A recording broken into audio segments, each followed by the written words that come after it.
አሁን ደግሞ ስለ ኬኩ ሐሰን ነው። ኬኩ ሐሰን ወደ ኦርቶዶክስ ክርስቲያን ከተቀላቀለ ገና 3 ዓመት እንኳን አላስቆጠረም። ከነበረበት ሻሸመኔ ወደ ሐዋሳ በሄደበት ጊዜ የፕሮቴስታንት እምነትን ተቀላቅሎ ስለ ፕሮቴስታንት እምነት ጥልቅ እውቀት አለኝ ብሎ ሲያስተምር ሲመክር፣ ጎዳናዎች ላይ ቆሞም ሲያመሳክር ቆይቷል። ጊዜም አልፈጀበትም ይሄንን ለማድረግ።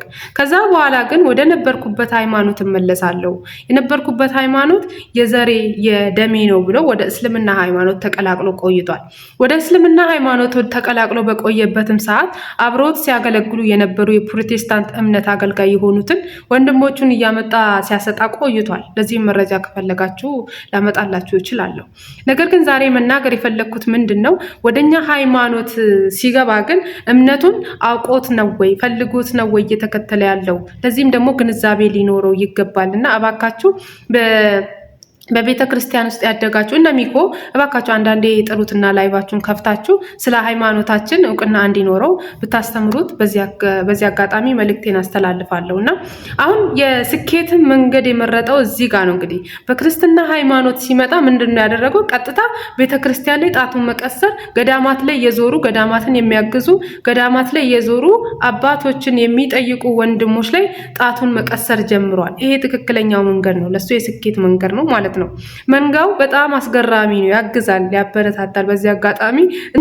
በዚህ አጋጣሚ ለሁላችሁም ግንዛቤ እንዲኖራችሁ ቤተክርስቲያን ማለት ትልቅ የተከበረች አገር ማለት ናትና ቤተክርስቲያን ራሱን የቻለ አስተዳደር አላት፣ ራሱን የቻለ ኦዲተር አላት። ችግር እንኳን ቢኖር በፍጹም ትትና ተቀምጠው ችግራቸውን መፍታት የሚችሉ ብቁ የሆኑ አባቶች አሏት ማለት ነው።